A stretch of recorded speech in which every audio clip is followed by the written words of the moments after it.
Hi Movies Mystery here. Today, I'm going to explain a German-American psychological thriller mystery film called Flight Plan. Spoilers ahead. Watch out and take care. It is a tough night for Kyle Pratt. Kyle is an American aircraft engineer recently widowed by the death of her husband in Berlin. She has to take her husband's body on a flight to the US with her 4-year-old daughter, Julia. To help her with her anxiety, Kyle takes pills as prescribed by her doctor. The next morning, it is snowing outside. A taxi is waiting for them to take them to the airport. While at the airport, Kyle loses Julia. She panics. She sees strangers, couples, foreigners, adults. But nobody kid-sized. She turns again. There's Julia, over by a sundry stand. With an angry tone, she advises her not to wander around without her permission. Kyle and Julia will soon board a plane that Kyle helped design. They are the first to enter the cabin. Julia looks out her window. Then she steams that window up with her breath and draws a little heart in the steam with her finger, a tiny, clumsy heart. Then Kyle takes a nap. Awakening from her nap, she realizes that Julia has disappeared from her seat. Kyle tries to ask other passengers, but none of the passengers recall seeing her. A flight attendant suggests that Julia might be playing with children of her age. Kyle walks down the aisle, trying to find her, but still no sign of Julia. Kyle continues to look around with an unease that's beginning to grow. She rechecks their row, where they'd fallen asleep. She looks under that blanket and finds the one-armed bear. But no Julia. That's weird. Julia wouldn't go anywhere without her bear. Then she contacts a flight attendant, Stephanie, to help her find Julia. Stephanie agrees to help her and makes an announcement of a missing child. A moment later, however, to her surprise, Stephanie tells her there is no record of her daughter boarding the flight. Kyle is confused. She is very sure her daughter was there with her, so she tries to prove it by showing her boarding pass. However, Kyle is unable to find Julia's boarding pass.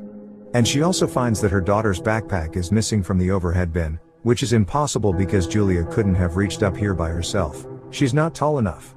Seeing this situation, a Sky Marshal, Jean Carson, begins to monitor her while she's searching for her daughter. Kyle demands to see the captain, Marcus Rich, to get him involved in the search for her daughter. Hearing that there's no record of her daughter boarding the flight, the captain asks if Kyle is under any medication right now. Kyle says that she was taking sleeping pills to help her with anxiety due to her husband's death. Kyle further reveals that her husband died falling from their roof 6 days ago, which she refuses to believe was suicide. The captain and the other crew members suspect that Kyle has become unhinged by her husband's death and has imagined bringing her daughter aboard. Kyle insists on looking for Julia from nose to tail. Captain Rich reluctantly agrees and orders the crew members to do a thorough search. The lights in the cabin are turned on. An announcement is made to all passengers not to leave their seats. Stephanie goes down to the avionics section, looking around, but still no 4-year-old girls. While Pratt is busy searching, she sees an Egyptian. She confronts him as she recognizes him from somewhere. She tries to remember, but her brain's too scrambled right now. Kyle then asks the captain to look for Julia in the cargo hold.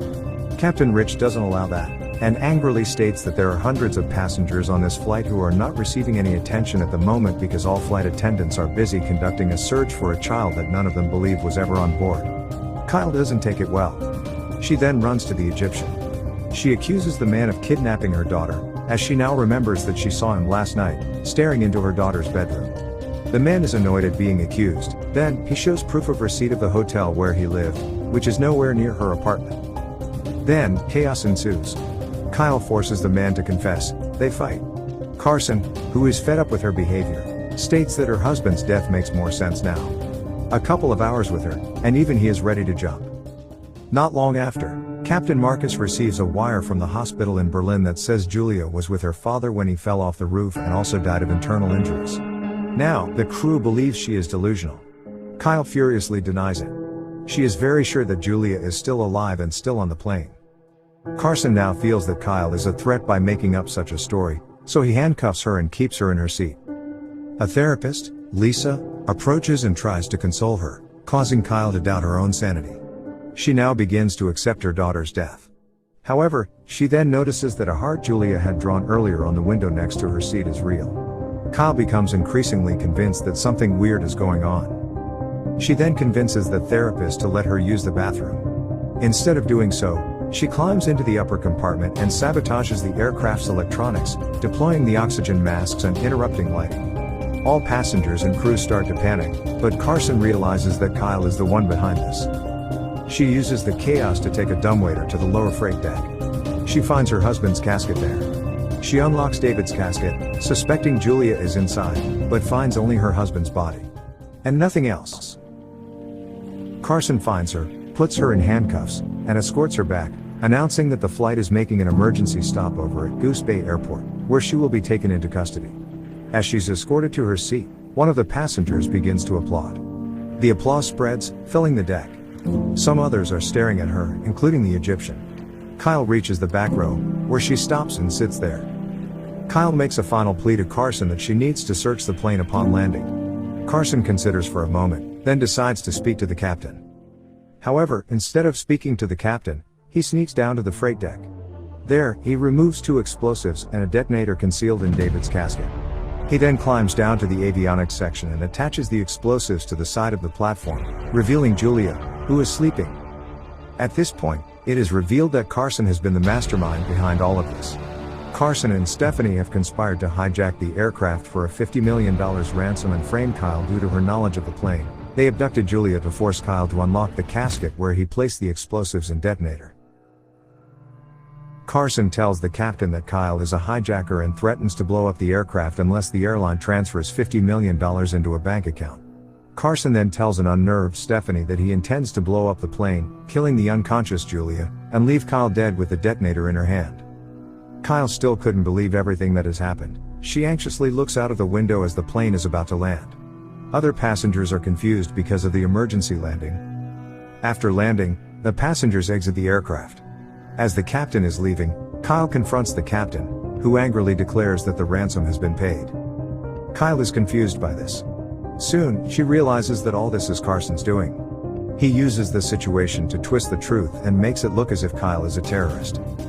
Realizing this truth, Kyle decides to take advantage of the role of hijacker, commanding Carson to remain aboard and the crew to leave. Carson hesitates, but he realizes that if he refuses, it would be seen that the charade would be his. As soon as the plane's door closes, Kyle knocks Carson unconscious with a fire extinguisher, handcuffs him to a rail, and takes the detonator from his pocket. Stephanie comes out of hiding. Carson regains consciousness. He chases after Kyle, shooting until she locks herself in the cockpit. She opens a hatch door to the plane's attic and throws out a binder to fool him. Carson hears the upstairs thud and leaves. Kyle exits and encounters a guilt-ridden Stephanie. She punches her, who panics and immediately flees the plane. Kyle continues to look for her daughter to the avionics, and she finds Julia there, unconscious. She immediately hugs her and carries her.